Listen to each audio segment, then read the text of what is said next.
investigation has been launched after the body of a teenage girl was found this afternoon in a derelict building in the Lucan area of West Dublin.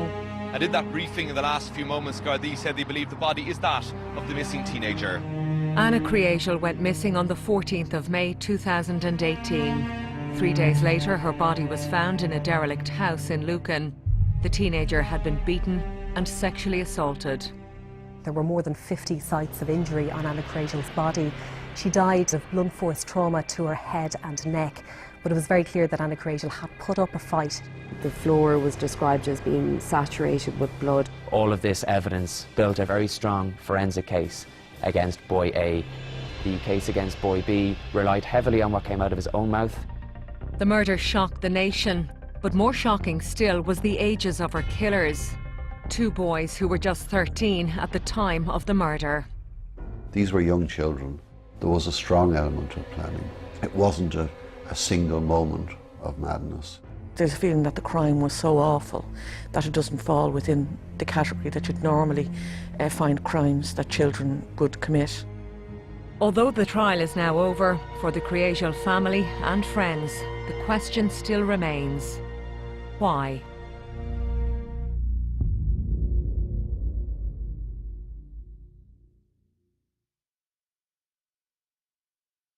Well, Anna was born in Russia, and we heard that Geraldine and Patrick travelled to her homeland in August of 2006. That was the first time they met Anna. She was known as Anna, but her name was actually Anastasia. They travelled there in August 2006, and they brought her home to Ireland then a week later, and they gave her what could only be described as a loving and a happy childhood in their home in Leixlip in County Kildare. We would have met her within, say, a week or so of her arriving from Russia. They kept it quite close secret until it was very close to being certain that they were going to adopt her. And essentially, there was great excitement when they told us that this was going to happen. It was just we were trying to visualise what life was going to be like for them, because they were very much footloose and fancy-free at that stage. It would have made just a gigantic difference, like from just a very quiet house to having a boisterous child. And her personality was very much formed when she was, from the time she was a very young child, and you'd certainly know she was around. She would have been quite loud in the house. She loved to dance. She was a member of a dance group locally. I mean, clearly, given the tragedy of the case, there weren't too many opportunities to crack a smile. But when Geraldine spoke about her daughter, Anna, practicing her dance moves at their home in Leixlip, as she allowed herself a smile, it was a lovely memory that she was recounting in what could only have been difficult circumstances. She had her own little quarters in the house, and she'd be in front of the mirror practicing her singing and dancing, and that was certainly a big interest of hers. And apart from singing, they said she was an excellent swimmer. She was a really strong swimmer, and they spoke about during the trial how she was often perceived as a girl much older because she was so tall for her age. They said she could look like a girl who's 18. She was very sensitive.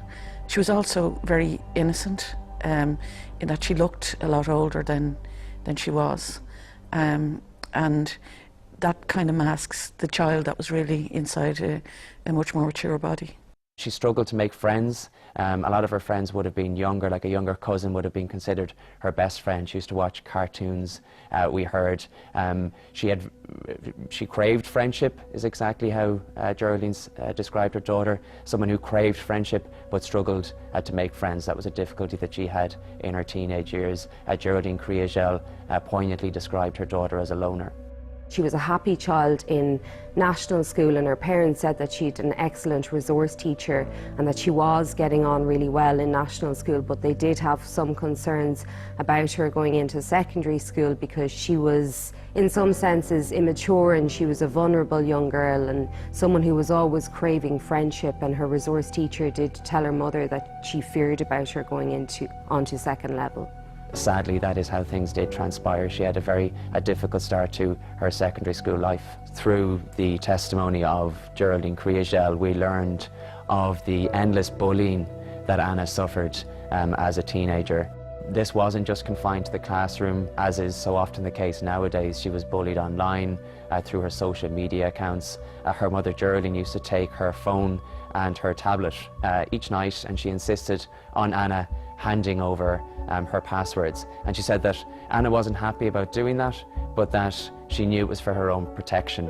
Geraldine would then go through them, and she described seeing some very explicit messages on various social media networks that she was a member of. Some of them sexual in their nature. One I recall on her YouTube channel was very threatening, as somebody had actually threatened to execute her. This is something that her parents were really concerned about, so they were trying to address it, and they went to her school, and we did hear evidence that they were actually accompanying her to school every day because they were that concerned. Well, the earlier part of May the 14th seemed to have been just a regular day in Anna's life. Her mother woke her up. She was, as any teenager is, she was prone to oversleeping, so her mother Geraldine woke her up that morning and gave her a kiss good morning before she herself went to work. Anna had begun counselling sessions in 2018, and she was due to attend one of these sessions that afternoon, so Geraldine had to sign a permission slip so that she could leave school early. And she left, she gave her a kiss goodbye, and she left that day. And sadly, that was the last time that Geraldine Kriégel saw her daughter Anna alive. Just before 5 p.m, there's a knock on the door. Patrick Kriégel was at home that day. He described it as a very warm and sunny May afternoon. She returned home at about 4 o'clock after a counselling session. He was outside in the garden enjoying the sunshine. He said he heard a knock at the door. He heard some whispering at the door, and when he went out, she was talking to a boy.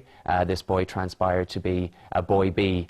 He stopped her and he said, "Do you not have study to do?" And Anna said, "Oh, I wasn't aware of that." And as she left, she said she won't be long. And her father, Patrick, told the court that he genuinely believed this was the case. He said the last time he saw her leave the house that she seemed happy. She gave him a big smile, and she was seen walking down the footpath outside her house in the company of boy B. Anna had been trying to ring Geraldine sometime after 4 that afternoon, and Geraldine had been in a meeting at work, so she couldn't answer her phone. And she said that she was getting the dart home that evening, and when she arrived home at about, I think it was 5:20 that evening, she said she was immediately concerned. When she came home, she was told that Anna had disappeared with boy B, and she immediately was suspicious about this because, as she told the court, no one ever called for Anna. Anna didn't have any friends, so she was immediately suspicious about what was going on and worried. She texted Anna, she texted 2 words, "Home now," straight away, and then shortly after that she texted the words, "Answer me now or I'm phoning the police." Geraldine went around the estate looking for her that evening. I believe she had dinner then with her husband Patrick, and after that she started looking around St. Catherine's Park. But when she actually started looking for Anna around St. Catherine's Park, well, it was the prosecution's case that her daughter was already dead by then. Geraldine again goes out looking for Anna, but there's no sign of her. At 9 p.m, the Kriégels go to Leixlip Garda station and report Anna as missing. The only information that the Kriégels had was that she had left the house at about 5 o'clock that evening with boy B. So naturally that was the first port of call for the Gardaí after she had been reported as a missing person. And we heard from boy B's father later in the trial. He remembers the knock on the door and the Gardaí outside, and he said that his wife had answered the door and that his son stood behind her as she was talking to Gardaí, and he described his son as looking surprised when Gardaí came knocking at the door, and clearly at that point they were looking for Anna. And they did ask him if he had seen Anna, and he did describe calling to her house that day and going to the park with her, but he said that they went their separate ways shortly afterwards and that he went home and that he assumed she had too. Now, one thing that he didn't mention in this exchange, this first exchange that he had with Gardaí, he made no mention of his friend who would soon become his co-accused, boy A. The following day the guards returned to boy B's house, and at that point he told them about boy A, and he said that boy A had asked him to call to Anna's house for her that day for relationship reasons, and he said that that's why he went to the house and that's why he went to pick Anna up, and they then went to St. Catherine's Park, and this was the first time there was any mention of boy A. He said he'd been asked to call to Anna Kriégel's house to get her on behalf of Boy A, his co-accused, as Boy A wanted to tell Anna Kriégel that he was not romantically interested in her. And he said he left her with Boy A and he didn't know what happened to her after that.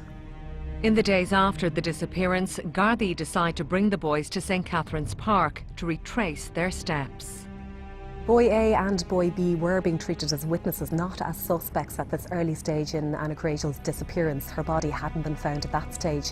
A decision was made by the Gardaí to take Boy A and Boy B back to St. Catherine's Park, as this was the location both of the boys had said they last saw Anna Kriégel in.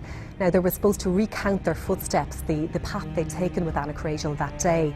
They stopped by the BMX track in St. Catherine's Park, and both of the Gardaí who were in their presence that day said they noticed the boys exchange a look or a glance, and they were immediately suspicious about this. They felt that there was something that the boys were not telling the Gardaí about the disappearance of Anna Kriégel, so a decision was taken there and then to bring both boys back to Garda station to take statements from them. Another cause for suspicion was that Boy A came to the park limping. When asked why, he claimed he'd been assaulted by a pair of youths in the park on the evening of Anna's disappearance. Boy A had injuries to his arm and his leg. He was limping and he was holding his arm that day. Now, he told Gardaí, they obviously asked him about this.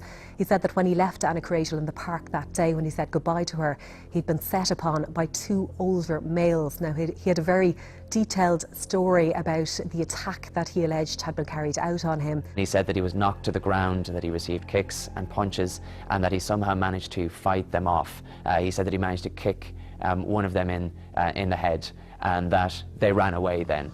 But of course, eventually, this story about the alleged incident was found to be complete and utter lies, because he had made up this story, and it was the prosecution's case that he had actually sustained his injuries in a struggle with Anna Kriégel. Anna Kriégel had put up a fight for her life that day, and in doing so, she had injured Boy A, and that's the reason he had injuries to his arm and to his leg.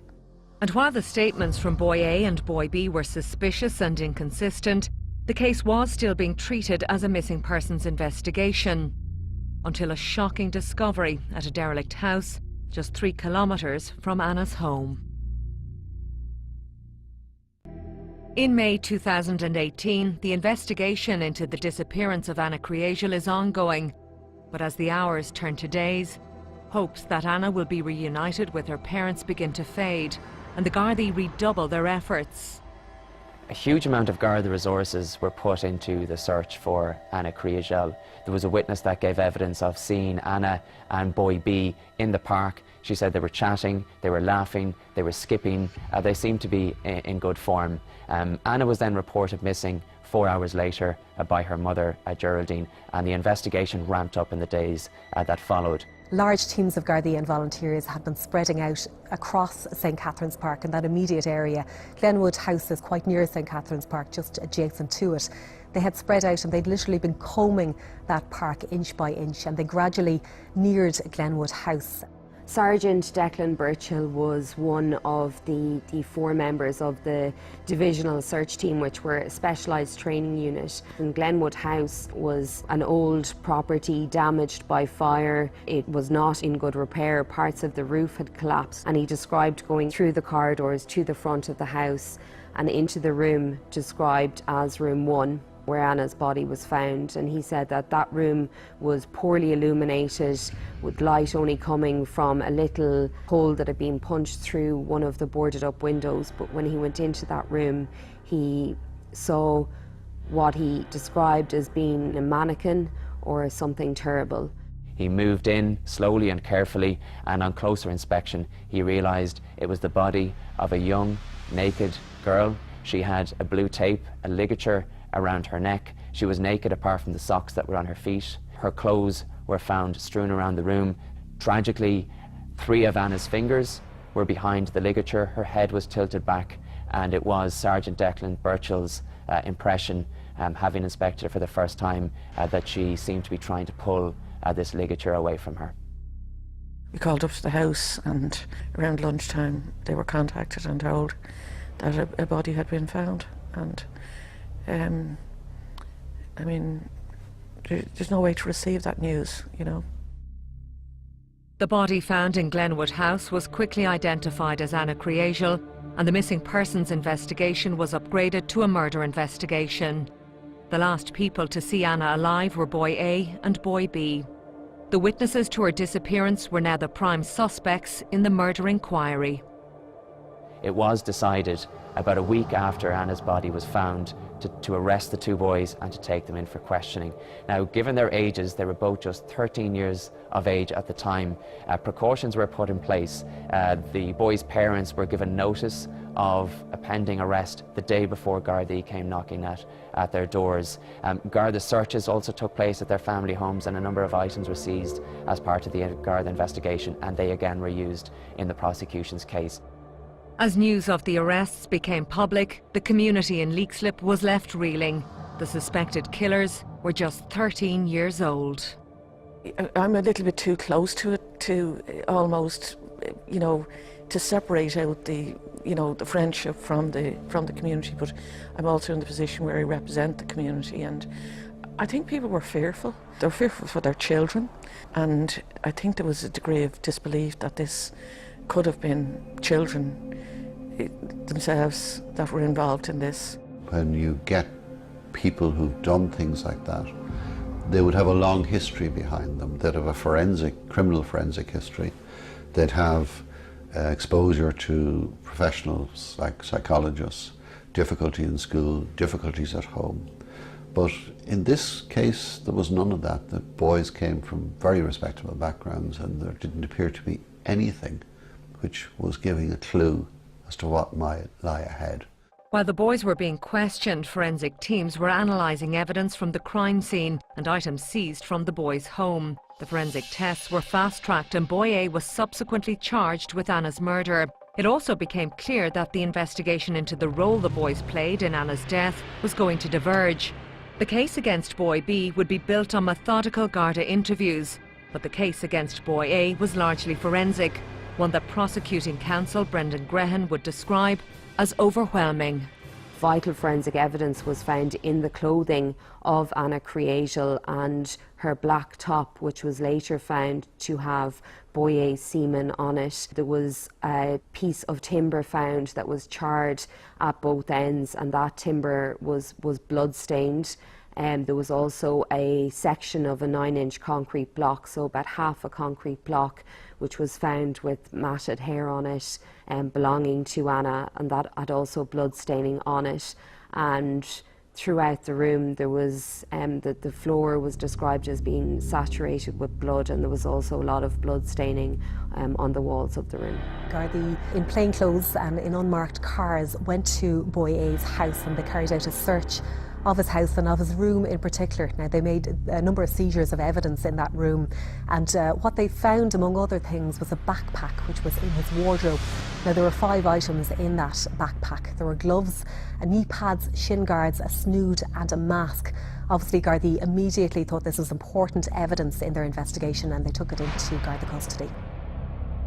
Brendan Grehan, the prosecuting barrister, used the word chilling to describe a mask that covered maybe half of the face. The eyes were covered in a black paint. The bottom of it was quite jagged, looked like teeth. This zombie mask, we later heard from boy B. He told Gardaí that boy A had made this mask himself for Halloween. Boy B said, "I tried it on once, it was really cool," and that's the mask, along with the other items that Gardaí believed boy A was wearing when he murdered Anna on May 14th. There was blood on the inside and outside of the backpack. That turned out to be Anna Kriégel's blood. Her DNA was also found on the mask, which was covered in blood, and crucially, boy A's DNA was also found on that mask. Her blood was also found on knee pads, on gloves. All of this evidence built a very strong forensic case against boy A. The backpack containing the mask and other items became known as the murder kit. And although Anna's blood was found to be on several of the items, the clothing boy A was wearing on the day Anna was killed yielded no evidence at all. Both his parents gave evidence of blood being on his clothes when he returned home that evening. Both his parents said that he looked shaken, he looked scared. They were the words his father used. And he described again this made-up story of being attacked in the park to explain away those injuries. His mother washed his clothes innocently, and that was accepted during the trial. She clearly didn't know the reality of what had happened. She thought that her son had been attacked at that point. The clothes were taken away to be examined as part of the investigation into the alleged assault. At that point, again, Anna was being considered a missing person, but there was no evidence of a forensic nature available to the scientists that examined those clothes. Vitally, not every piece of clothing was washed and a crucial piece of evidence was recovered. A pair of boots that Boye had been wearing were taken into Garda custody, and initially they were examined because they thought they would provide clues as to who had attacked Boye, going by his story, in the park that day. The tests revealed that there were blood stains on these boots. Further tests revealed that the blood belonged to Anna Kriégel. So that was one of the most damning pieces of forensic evidence in my mind, because we heard from an expert who said that after examining these boots and after realising that Anna's blood was on them, and after examining the pattern of blood on the boots, he concluded that Boy A either assaulted Anna or was in very close proximity to her when she sustained those injuries. Boy A was first interviewed on May 24, 2018, a week after Anna's body had been found, and Gardaí knew that he wasn't being truthful and that there was something he wasn't telling them. So at that point they showed him a picture of the black boots and they told him that Anna's blood had been found on them, and his response to Gardaí was, "Are you joking me?" And Gardaí said, "No, we're not joking." And he said, "Are you being serious? I think I need to get some air." Gardaí at that point told him that they believed that he had been in room 1 on May 14th, the day that Anna was murdered. He said he hadn't, and after that point he didn't say a whole lot else in his interviews. Most of his answers to Gardaí were no or no comment. The forensic evidence against Boy A was undeniable, but there was little physical evidence connecting Boy B to the crime. But in a series of Garda interviews, the boy's story began to unravel. The case against Boy B was very different. The case against Boy B was circumstantial. The case against Boy B relied heavily on what came out of his own mouth during his Garda interviews. There was no direct evidence linking him to the crime scene. There was no forensic evidence linking him to the crime scene. No forensic evidence linking him to Anna Kriégel. For several of the initial hours of Boy B's interviews, he stuck to the same story. He said he'd been asked to go to Anna Kriégel's house that day to get the teenager and to bring her to Boy A. And Boy A knew that Anna Kriégel had expressed a romantic interest in him, and Boy A had explained to Boy B that he simply wanted to tell her that he wasn't interested in her. So Boy B stuck to the story rigidly for several hours of his first interview, that he simply collected Anna Kriégel from her house that day, brought her to St. Catherine's Park, left her with Boy A, walked behind for a short time, then said he was going and walked off, and he said he claimed that that was the last he'd seen of Anna Kriégel. But a witness in St. Catherine's Park came forward and disproved Boy B's initial version of events.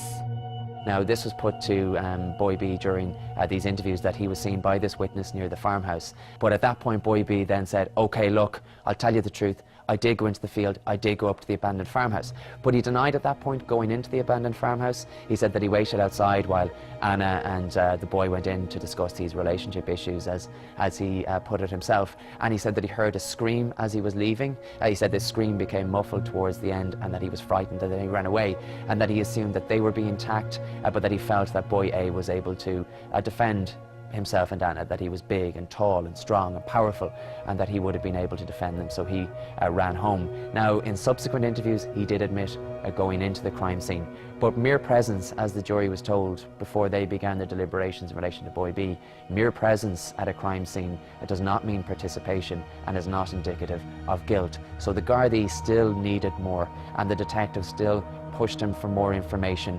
Fairly pushed him, I felt, as well, given his age. And at one point during the Garda interviews, Boy B turns to his mother and he asks her to leave. And that was a crucial point. The detectives then at this point said, under the law, under the Children's Act, Your mother has to remain because of your age. Again, he was just 13 years of age at the time.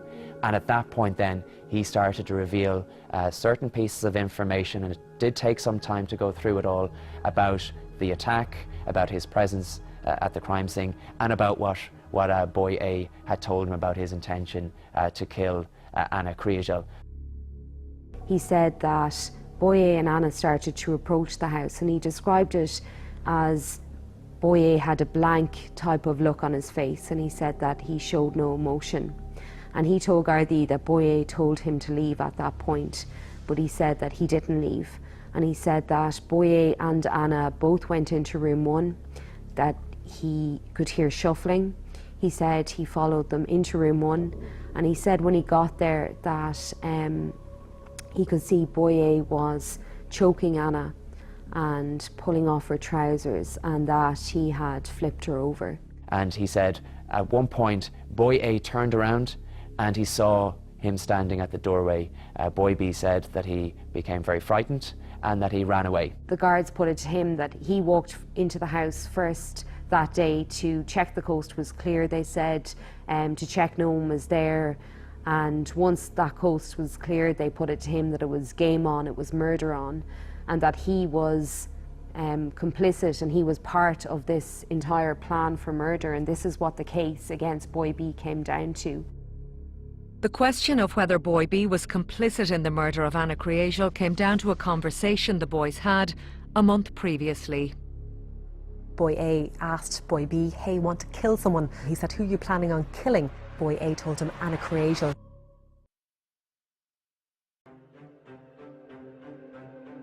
The body of forensic evidence against boy A was undeniable, and the interviews with boy B were beginning to get at the truth. Boy B had admitted to being in the house, but to prove his involvement in the murder, Gardaí needed more. While boy B was describing the attack on Anna on May 14th in room 1, he told Gardaí that boy A was planning to kill her, and I didn't know that then, but I know that now. And he also told Gardaí that a month prior to the murder, boy A had said to him, hey, do you want to kill someone? Boy B says he replied, no.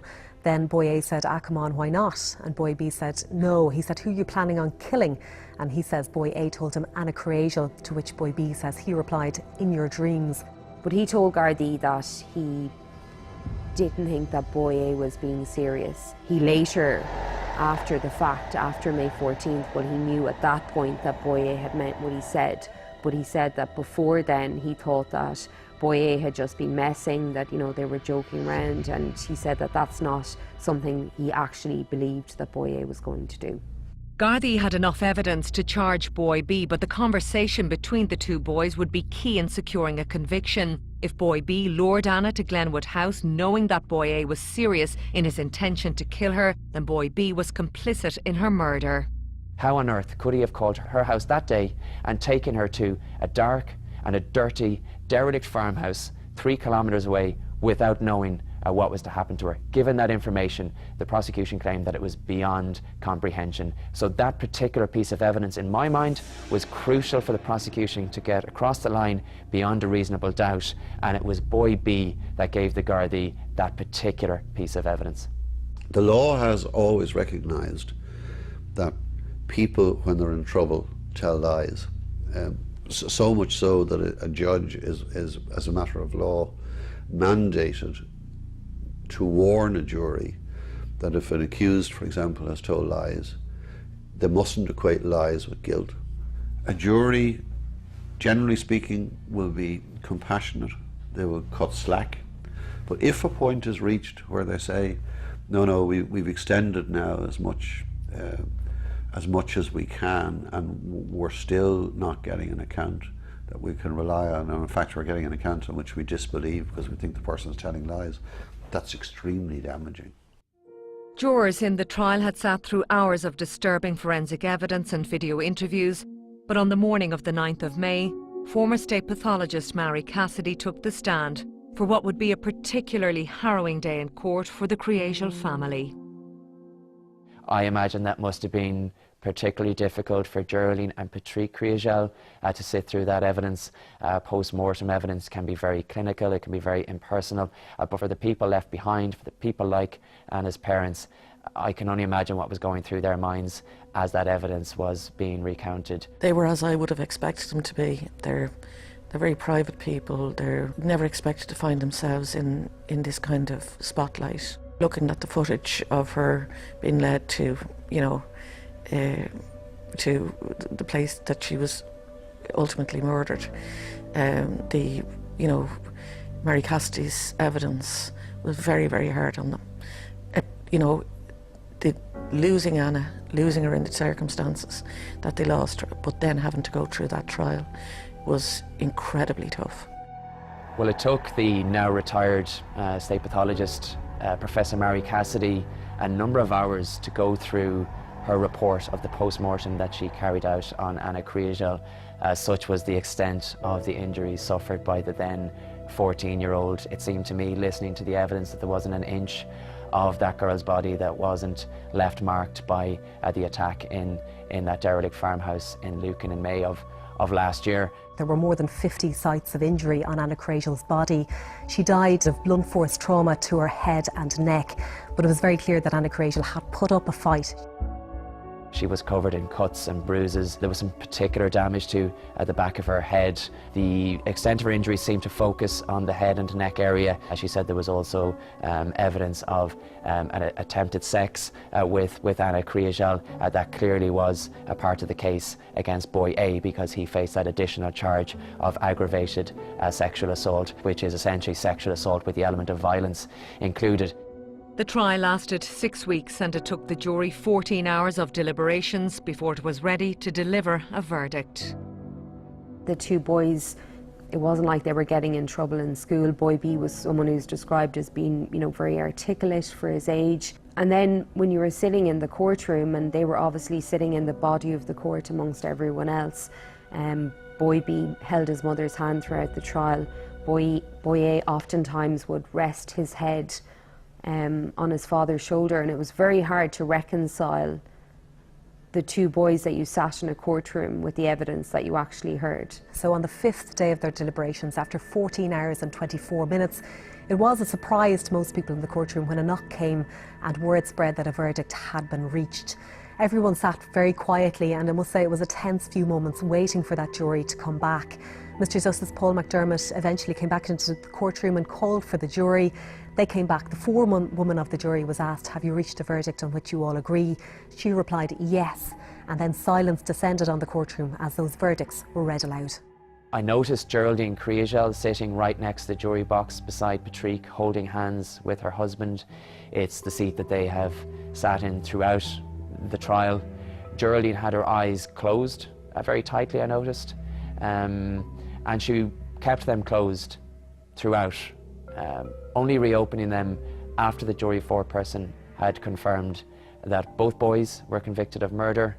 Both boys had now become the youngest convicted murderers in the history of the state. Immediately after these verdicts were read aloud, there was a stunned silence for about 30 seconds. Then the courtroom was very tense and very emotional. The father of Boy B stood up and started shouting abuse at Gardaí. He then stormed out of the courtroom, slamming the door behind him before coming back a few minutes later. It was clearly a very emotional time for all involved. Boy A was sitting between his mother and father at the very back of the courtroom on a bench right beside the door, and I just looked over my shoulder to see what reaction, if any, he was giving. Eyes closed, head resting on his mother's shoulder, and his mother was wiping away tears. She was very visibly upset, so too was his father. So some very emotional and very distressing scenes again when the boys were led away to be taken to Oberstown Detention Centre. They'd been remanded in custody, and that was the first time that they'd been taken away from their parents at just 14 years of age.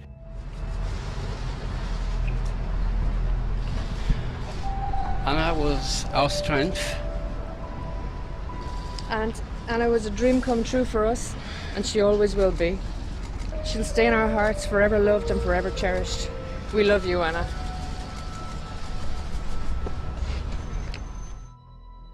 And with the verdict now in, a dark piece of history is made. Well, the boys carried out this awful crime on Anna Kriégel when they were just 13 years of age. They were 14 when they were convicted, and their ages have now made them the youngest convicted murderers in the history of the state. And I suppose that was a feature of the trial. Their ages, all of their ages. Anna was just 14 years of age when her life was taken. Anna met a very violent end. I can only imagine how frightened she was. And to think that this was at the hands of a 13-year-old boy with the assistance of another 13-year-old boy, for me, it's just beyond comprehension. It's a very disturbing element of the case, given the ages of all involved. In the immediate aftermath of the trial, the public is reminded that under the Children's Act, the boys' identities will be protected even when they come of age. There's a difference between the public interest and material that the public are interested in. And people might well be interested in knowing who they are, but there's no public interest being served by naming and shaming them. These are children who we're going to have to cope, as Mr. Justice McDermott said, with what they've done as life goes on. But obviously emotions run very high in a case like this, given the youth of the boys and given the gruesome nature of Anna Kriégel's death, that various pictures, two pictures in particular, one of boy A and boy B and one of boy A on his own wearing his school uniform, appeared on Facebook and on Twitter in the days after this verdict was delivered. Now, this is something that the courts took very seriously indeed, because of course it's an offence for anyone to identify these boys because of their youth.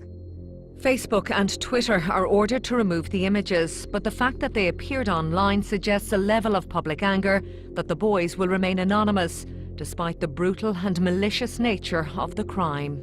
But I think that there is a feeling that there's a feeling that the crime was so awful that it doesn't fall within the category that you'd normally find crimes that children would commit. And I think people had a real problem with that. Things were reported, and they were accurately reported from the trial, but it was that she wasn't afforded any dignity, and yes, there's full anonymity for the people who committed this awful crime.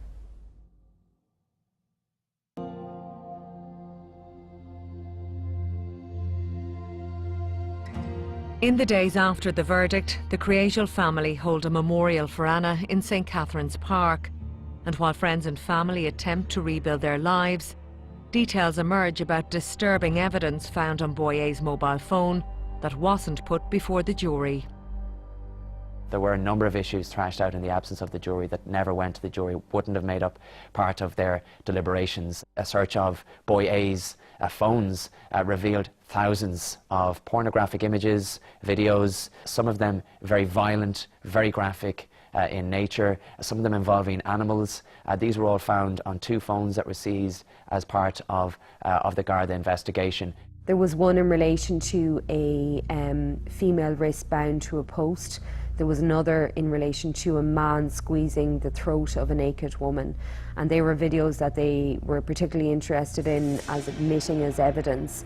The judge effectively found that their relevance was lacking and that they could be prejudicial because of their extensive nature, and also some of the searches related to 9 months before Anna Kriégel went missing and 9 months before her body was found. So he felt that the jury had already enough evidence before them to make a decision in relation to boy A's guilt or not. The sheer amount of pornographic material found on boy A's phone was alarming, as was its violent nature.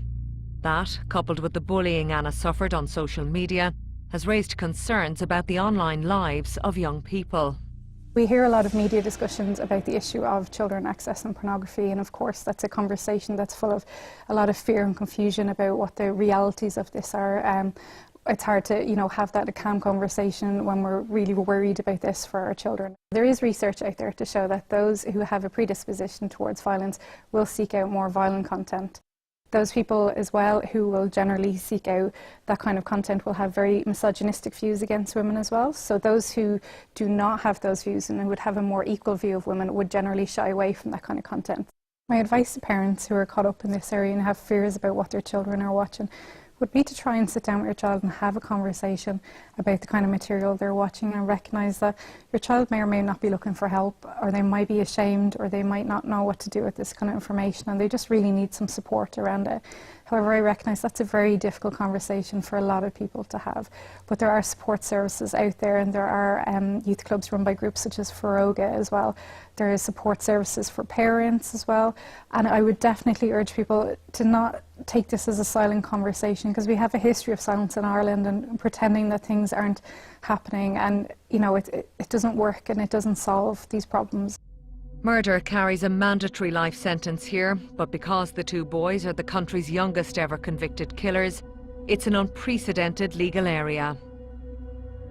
For murder, it's a mandatory life sentence, and it's a one-size-fits-all regardless of the circumstances. For children, there is an exception. It doesn't have to be a life sentence. This case was really unprecedented. First of all, you had the age of the boys. They were only 13. Most unlawful killings, they happen in a flash. It's very, very unusual outside what might be described as organised crime for a murder to be pre-planned. It tends to happen. These were young children. There was a strong element of planning. It wasn't a single moment of madness. It was protracted. And it appeared to have a lot of malice in the actions. The judge had to look at the case and say, I'm sentencing 15-year-old boys for things they did when they were 13. And I don't have to give a life sentence, but it's a very serious crime. And I have to find where it falls on the scale.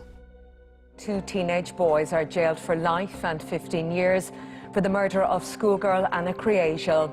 The judge said she was subjected to an appalling level of violence. It was an onus on the court today to have regard, we heard, to the boys' rehabilitation, but it also had to consider the evidence in mistrial. And he said to the accused today, as he sentenced them, that they were responsible for Anna's murder and that they had to pay for the consequences of their crime. And he issued the sentences: life in detention with the review at 12 years for boy A and 15 years with the review at 8 years for boy B. So boy A is eligible to be released at the age of 26, boy B at the age of 23. And after Mr. Justice McDermott sentenced the boys today, well, he told them that they have a lengthy sentence, but he said that they have the prospect of returning to their families, which is something that Anna and her family do not have. Justice has been served for Anna. The judge has decided on the sentence, and that duty lies with him alone. For our part, we can only say that forever is not long enough.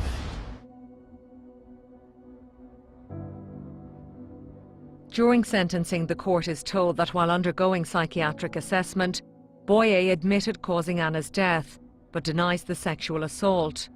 Boy B, who's believed to have lured Anna to the house, continues to deny involvement in her murder and rejects the verdict of the jury. If you accept the verdict is correct, it's an indication of an admission that what you've done is legally wrong. And it's a small step from that to say it shows a degree of remorse.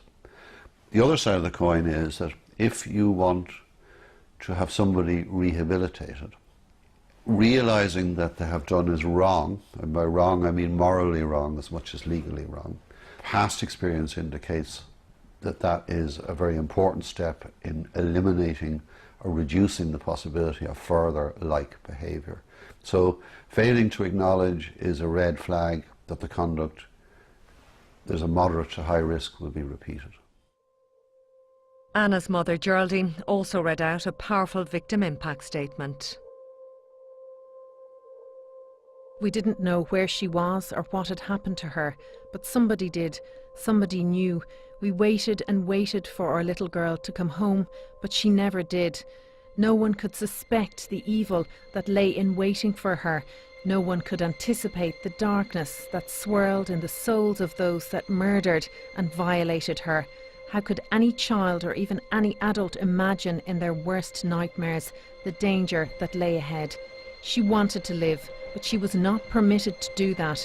Imagine the terror, imagine the pain she suffered. that will live with us all our lives. You had a 14-year-old girl who had her entire life ahead of her, just taken away so tragically and so brutally. And then you had a trial that you heard, you know, some of the most horrific details about how that happened, but you never really found out why.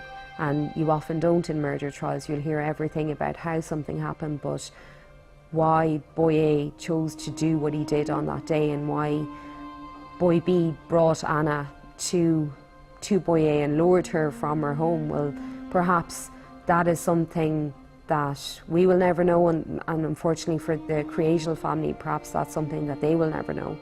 I have covered some very difficult cases down through the years, but none compared to the Anna Kriégel trial. I think it was because of the ages of all involved. That was certainly an added dimension for me. But also you felt Anna's presence, and that's because of the testimony of Geraldine and Patrick. Anna Kriégel will sadly never be brought back. Geraldine and Patrick have been handed a life sentence for which they have no chance of parole. This will stay with them forever. Love never disappears, for death is no longer here. I have just moved to the room next door. I am me, you are you. What we were for each other, we still are.